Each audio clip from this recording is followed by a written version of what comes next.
I wasn't going to comment on this stuff because it just keeps rumbling on, but I think I've got to comment on it. And it's really where we're at on the right of politics. I think we've got to put a few things in context here as well. The first thing is we need to beat the Labour Party, the Greens, the SNP, the Lib Dems, the left wing of the Conservative Party. We need to completely annihilate them at the next general election. We can't do that if we're divided. We can't do that if we're seen as absolute nutcase extremists. I spoke to Ian Paisley before he died, when he did the deal with Martin McGuinness, and everybody was up in arms. I was up in arms about it, and I went up to his church, and a friend of mine was very close to Ian Paisley, and he got me an audience. I was going to say with the Pope, but that wouldn't be quite right for Ian Paisley, if you know what I'm talking about. But he got me an audience with a big man, and I met him for about 10 minutes after the evening service. Went to his church. I used to go to church quite a lot. I mean, Paisley was an amazing preacher. That's another story, another video for another day. But I asked him, I said, why did you do it? And he said two things. He said, first of all, he said, Peter Hain had threatened to push the country into a situation. This was Northern Ireland. Peter Hain was the Northern Ireland Secretary, to push the country into a situation. Now remember, this is coming off the back of Drumcree and all the massive disturbances and potential for chaos we had. Even in the late 90s, mid to late 90s, there was still potential for chaos in the early 2000s. And what Paisley said to me was that Peter Hain threatened him with allowing civil war to happen, and then he said everyone will blame you, Ian. Now that's one of the things Paisley said. Another thing that Paisley said, which is a lot more relevant to where we're at and what's happening in the whole of the United Kingdom, Paisley said this to me. He said, you can't fight against the centre. Now I want you to think about that, and I want you to really think very hard about that. Now I'm not for 1 minute suggesting that we all become like Reform, because I think Reform has Reform is just an establishment party. But what we need to do on the right is make the right very, very appealing to Middle England. The Brexit vote wasn't won by the far right. The Brexit vote wasn't won by Nick Griffin and the BNP. The Brexit vote was won by a faction of the Conservative Party. Dominic Cummings been very, very clever with his messaging. Middle England getting so hacked off with what they perceived as taxation without representation. In other words, loads of money going to the EU with very little payback, mass migration, etc., etc. That's what won the Brexit vote. But the Brexit vote was a centre-right vote. It wasn't an extremist vote. It wasn't based on people's skin colour or ethnicity. It really wasn't. That's not what it is. Some people might have voted on along those grounds, and I'm sure some people on the far right did. But it was pitched, and quite rightly pitched, that this is about sovereignty and pride in our nation, not about getting your West Indian next door neighbour who's been here for 30, 40 years thrown out of the country.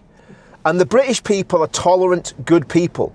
And this is where, in a way, I can understand some of the chat about Englishness. I mean, I'm a proud Englishman, and one of the things I'm proud of is the kindness and the generosity of the English people. And the reason English people are kind and generous and charitable and will help each other, same as Northern Irish people. Don't know about the Scottish. I found out I'm part Scottish, so I'm not going to slag the Scottish off anymore.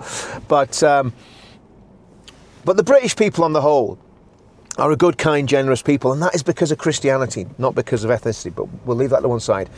But what we've got to do is we've got to make our offering on the right. That means Advance UK, it means UKIP, it means Reform, it means Restore, if they can sort their problems out. Even though they're growing, there's a massive structural and strategic problem in Restore, which I've highlighted. There's problems in Advance too, of course there are. There's problems in UKIP and there's problems in Reform. There's no perfect party out there. And it's like we used to say about churches, if I find a perfect church, make sure I don't join it because I'd ruin it. So what we've got to do is have a very very reasonable and genuine offering for the people of the United Kingdom that will actually win an election, and win an election with a massive landslide.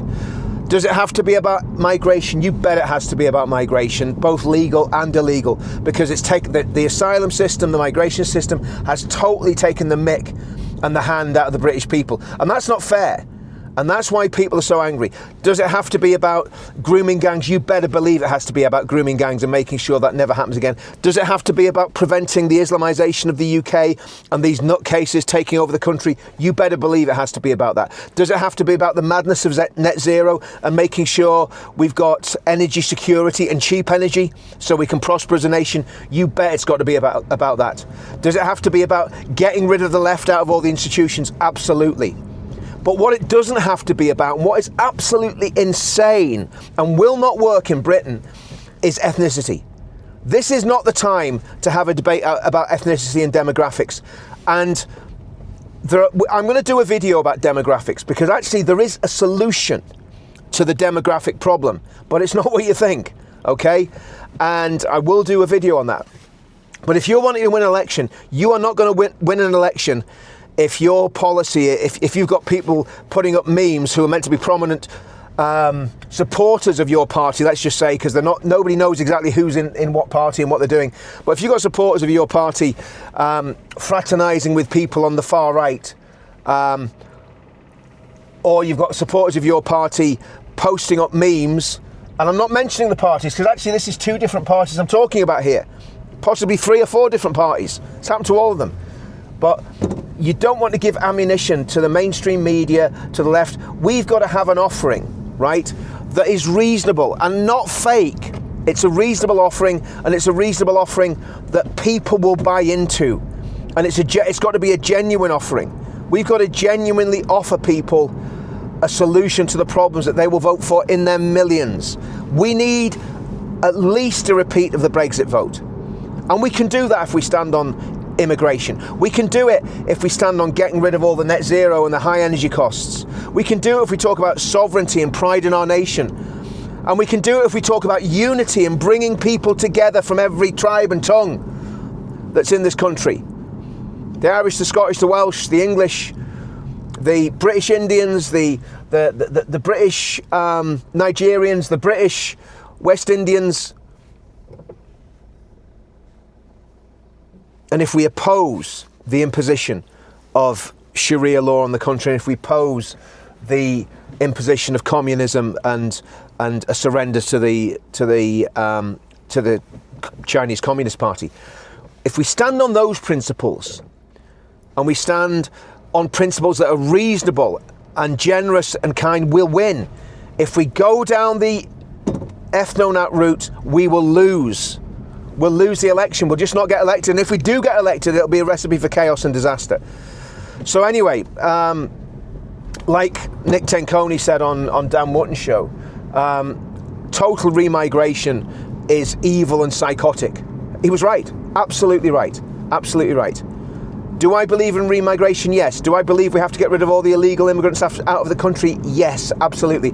Do I believe we have to get rid of the jihadists, the rape gangs, and people that want to destroy our country and turn it into a Sharia hellhole? Yes, all of them have to go, in my opinion, or change their ideas. But you can't tell whether they've changed, so they have to go. I think Nick Tenconi would agree with that. I think Ben Habib would agree with that. I think Rupert Lowe would agree with that. And I think actually Nigel Farage and people around him might agree with that as well. They're just too scared to say it. So that's what we need. We need reasonable politics. We need thought out politics. So yeah, that's where I'm at. And yes, we need to find a way of coming together. We can't come together if extremists are in the hot seats in different political parties, and that's